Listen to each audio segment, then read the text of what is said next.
I never thought my ex-boyfriend's wedding would become the most humiliating day of my life, until my fiancé walked through those church doors, looked my ex dead in the eye, and said 2 words that changed everything. This is how I went from being the laughingstock to having the last laugh. Before we dive into this incredible story of revenge and justice, make sure to like this video if you've ever dealt with a toxic ex, and subscribe for more real-life drama stories. Trust me, you won't want to miss how this unfolds. Now let me tell you exactly what happened. My name is Marion, and 2 years ago, I was convinced I had found my soulmate. His name was Jake, and he was everything I thought I wanted in a man. Tall, charming, confident, the kind of guy who could walk into any room and command attention. He worked as a contractor, building custom homes for wealthy clients, and he had this way of making me feel like I was the luckiest woman alive. At least, that's how it started. We dated for 3 years, and during that time I gave him everything I had. I supported his business when times were tough. I overlooked his flaws when he showed his true colors, and I even helped him network with potential clients through my job as a marketing coordinator. I thought we were building something real together. I thought we were a team. But Jake had other plans. You see, Jake wasn't just ambitious about his career. He was ambitious about his entire life, including who he wanted by his side. And apparently, after 3 years, he decided that I wasn't good enough anymore. He wanted what he called an upgrade. The breakup happened on a Tuesday evening in March. I remember it so clearly because I had just gotten home from work, excited to tell him about a promotion I'd received that day. I walked into our shared apartment with takeout from his favorite restaurant, ready to celebrate. Instead, I found him sitting on our couch with his bags packed. "We need to talk," he said, not even looking up from his phone. Those 4 words that every person in a relationship dreads hearing. I set down the food and sat across from him, my heart already racing. "I've been thinking," he continued, still not making eye contact, "and I think we want different things in life. You're comfortable being average, Marion, but I'm not. I need someone who matches my ambition, someone who can help me reach the next level." I stared at him, confused and hurt. "What are you talking about? I just got promoted today. I've been supporting your dreams for 3 years. How is that not ambitious?" That's when he finally looked at me, and I saw something in his eyes I'd never seen before. Pure coldness. "Supporting me isn't the same as being successful yourself. I need a partner who brings something to the table, not someone who just cheers from the sidelines." Before I could even process what he was saying, he dropped the real bomb. "I've been seeing someone else. Her name is Stephanie. She's a lawyer's daughter, and she understands what it takes to build something real." I felt like the air had been sucked out of the room. 3 years of my life, 3 years of love and support and shared dreams, and he was throwing it all away for someone he described like a business investment. "How long?" I managed to whisper. 2 months, he said, standing up and grabbing his bags. "Don't make this harder than it has to be, Marion. We both know this was coming, but I didn't know. I had been completely blindsided." As he walked toward the door, I found my voice again. "So that's it? 3 years and you're just walking away?" He paused at the door and turned back to me. "Look, you're a nice girl, but nice doesn't get you very far in this world. Stephanie and we're going places. We're both driven, both successful. We make sense together." And then he was gone, leaving me alone in our apartment with takeout getting cold on the counter and my world completely shattered. But Jake wasn't content with just breaking up with me. Over the next few months, he made it his mission to make sure everyone knew that he had upgraded. He posted photos on social media with Stephanie constantly, fancy restaurants, expensive vacations, high-end events. Every post felt like a deliberate slap in the face. Worse than that, he started telling our mutual friends his version of the breakup story. According to Jake, I had been holding him back and wasn't supportive of his success. He painted me as jealous and bitter, someone who couldn't handle dating a successful man. Friend after friend started treating me differently, some even cutting contact entirely. The worst part was how he talked about Stephanie in front of people who knew me. "She's everything I always wanted in a partner," he'd say at parties I wasn't invited to, but always made sure got back to me. Smart, successful, beautiful. I feel like I can finally breathe. For months, I felt worthless. I questioned everything about myself. Was I really not good enough? Had I been holding him back? Maybe he was right. Maybe I was just average, and he deserved better. I went through what I can only describe as the darkest period of my life.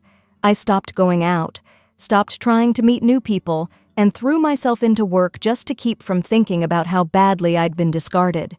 Every day felt like a struggle to prove to myself that I had value. But slowly, very slowly, I started to heal. I began seeing a therapist who helped me understand that Jake's treatment of me said everything about him and nothing about me. I started exercising again, picked up hobbies I'd abandoned during our relationship, and began rebuilding my confidence. And then, about 8 months after the breakup, I met Daniel. I was at a coffee shop near my office, working on a presentation for a new client, when this guy approached my table. He was tall, probably in his early 30s, with kind eyes and an easy smile. He was wearing a simple white button-down shirt and jeans, nothing flashy, but there was something about the way he carried himself that was magnetic. "Excuse me," he said. "I don't want to interrupt, but you look like you're working on something interesting. I'm Daniel, and I couldn't help but notice your presentation. Are you in marketing?" Usually, I would have been annoyed by the interruption, but something about his approach was different. He wasn't trying to impress me or use some cheesy pickup line. He seemed genuinely interested in what I was working on. We ended up talking for 2 hours. Daniel was incredibly easy to talk to. He was intelligent, funny, and he listened when I spoke. Really listened, not just waiting for his turn to talk like so many guys do. He told me he worked in technology, but was deliberately vague about the details. I assumed he was probably a programmer or worked for some startup. Over the next few months, we started dating, and Daniel helped me remember what it felt like to be valued. He celebrated my successes at work, he encouraged my goals, and he never once made me feel like I wasn't enough. With him, I felt like myself again, confident, worthy, and happy. Daniel was also incredibly private about his work and his life.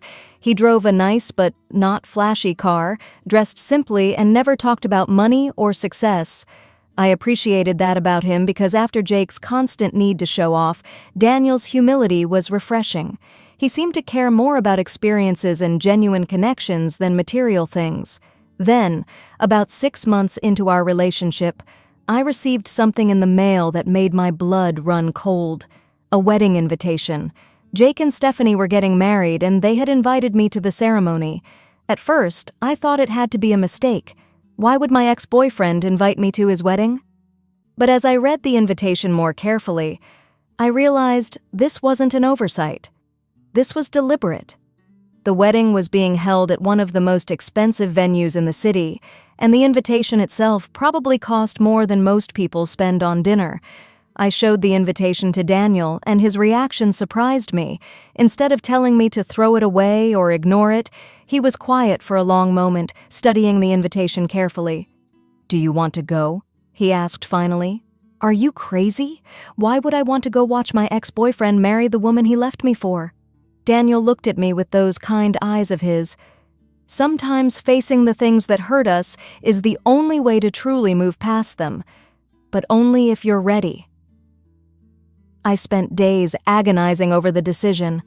Part of me wanted to prove to myself that I was completely over Jake, that seeing him marry someone else wouldn't affect me. But another part of me was terrified that going would just reopen old wounds. Finally, I decided to go. Not because I still had feelings for Jake, but because I wanted to prove to myself that I had moved on. I wanted to walk into that wedding with my head held high, showing everyone who had written me off that I was doing just fine without Jake. Daniel offered to come with me as my date, and I gratefully accepted. Having him by my side would make the whole experience much more bearable. The wedding was on a Saturday afternoon in late October. I spent the morning getting ready, choosing a beautiful blue dress that made me feel confident and strong. Daniel picked me up in his usual car, and we drove to the venue together. He could sense my nervousness and kept the conversation light, making me laugh and helping me relax. The venue was as expensive and elaborate as I'd expected. Jake had always loved showing off, and this wedding was no exception. There were white roses everywhere, a string quartet playing classical music, and enough fancy decorations to stock a high-end event planning company. As we walked into the ceremony space, I felt eyes on me immediately. Some of our mutual friends were there, and I could see them whispering to each other as they noticed my arrival. A few people looked surprised to see me, others looked uncomfortable, but I kept my chin up and walked to our seats with Daniel beside me. The ceremony began, and I watched as Jake stood at the altar in his expensive tuxedo, looking every bit the successful contractor he'd always wanted to be seen as. When Stephanie walked down the aisle, I had to admit she was beautiful, tall, blonde, wearing what was probably a $10,000 wedding dress. She looked like she belonged in a magazine. As they exchanged vows, I felt nothing. No jealousy, no sadness, no regret. If anything, I felt sorry for Stephanie because she had no idea what she was really getting into. Jake's vows were all about success and building an empire together, treating their marriage like a business merger rather than a union of love. The ceremony concluded without incident, and I started to think that maybe this had been a good idea after all. I had faced my past and come out unscathed. I was ready to leave and get on with my life. But then came the reception. Everything was going smoothly at first. Daniel and I found our table, made polite conversation with the other guests, and I was actually starting to enjoy myself. The food was excellent, the music was good, and I felt proud of how well I was handling everything. Then Jake stood up to make a speech. At first it seemed like a normal groom's speech. He thanked everyone for coming, talked about how happy he was, mentioned his new business ventures. I was only half listening, focused more on my conversation with Daniel. But then Jake's tone changed, and my blood ran cold. "You know," he said, his voice carrying across the room, "they say that sometimes you have to kiss a few frogs before you find your princess. And boy, do I know that's true." The room laughed, but I felt a sinking feeling in my stomach. Daniel, who had been relaxed beside me, suddenly tensed up. "I spent years settling for less than I deserved," Jake continued, "and now I knew exactly where this was going. Dating people who couldn't match my ambition, who were content with mediocrity, people who wanted to hold me back instead of lift me up." My face burned with embarrassment as I realized that everyone in the room knew he was talking about me. Some people were looking in my direction, others were carefully avoiding eye contact. I wanted to disappear. "But then I met Stephanie," Jake said, raising his glass toward his new wife, "and I realized what it meant to have a real partner, someone successful, someone driven, someone who understands what it takes to build something meaningful, someone who's actually worth my time." The room erupted in applause, but I felt like I was going to be sick. He was humiliating me in front of everyone we knew on what was supposed to be his wedding day. Even for Jake, this was cruel beyond anything I'd expected. "So here's to never settling," Jake concluded, looking directly at me now. "Here's to knowing your worth and finding someone who actually deserves you. Some people are just stepping stones to something better, and I'm grateful for that lesson." I felt tears starting to form in my eyes, and I reached for my purse, ready to get up and leave. This had been a mistake. Coming here had been a huge mistake, and now Jake had gotten exactly what he wanted, another chance to make me feel small and worthless. But then Daniel stood up. He didn't say anything at first, just stood up slowly and deliberately. The movement was so confident, so commanding, that people started turning to look at him. Jake, who had been basking in the applause, suddenly looked confused. Daniel walked calmly toward the front of the room, and I watched in amazement as the entire reception fell silent. There was something about his presence that demanded attention, something I'd never seen before. This wasn't the humble, quiet man I'd been dating. This was someone else entirely. When he reached Jake, Daniel looked him directly in the eyes. The room was so quiet you could hear a pin drop. "Shut up," Daniel said simply. 2 words. That's all he said. But the way he said them, with such quiet authority and absolute confidence, sent a shockwave through the entire reception. Jake's mouth fell open, and he took a step backward. "Excuse me?" Jake stammered. "Who the hell do you think you are?" Daniel smiled, but it wasn't a friendly smile. "I'm Daniel Harrison, CEO and founder of Harrison Technologies. Perhaps you've heard of us?" The color drained from Jake's face. Even I recognized that name. Harrison Technologies was one of the biggest tech companies in the country. They'd been in the news constantly over the past few years, and their CEO was known as one of the youngest billionaires in America. "You want to talk about worth?" Daniel continued, his voice carrying easily across the silent room. "Let's talk about worth. You just spent 10 minutes humiliating a woman who supported you for 3 years, a woman who's worth more than you'll ever be. And you did it on your wedding day, in front of all these people, because you're so insecure about your own value that you need to tear others down to feel big." Jake looked like he wanted to say something, but no words came out. Stephanie, standing beside him in her expensive dress, looked mortified. "Marion," Daniel said, turning to look at me, "is brilliant, kind, and successful in her own right. She runs marketing campaigns for Fortune 500 companies. She's increased revenue for every client she's worked with, and she's one of the most genuine people I've ever met. The fact that you couldn't see that says everything about you and nothing about her." I felt tears in my eyes, but these weren't tears of humiliation. These were tears of gratitude and amazement. Daniel turned back to Jake. "You want to know about stepping stones? You're right that some people are just stepping stones. You were Marion's stepping stone to finding someone who actually deserves her. So thank you for that." The room was completely silent. Jake's face had gone from pale to bright red, and I could see his hands shaking slightly. He had gone from confident groom to humiliated fool in a matter of minutes. "Now," Daniel said, straightening his shirt, "I think we've celebrated enough for one day. Marion, would you like to leave?" I nodded, still too shocked to speak.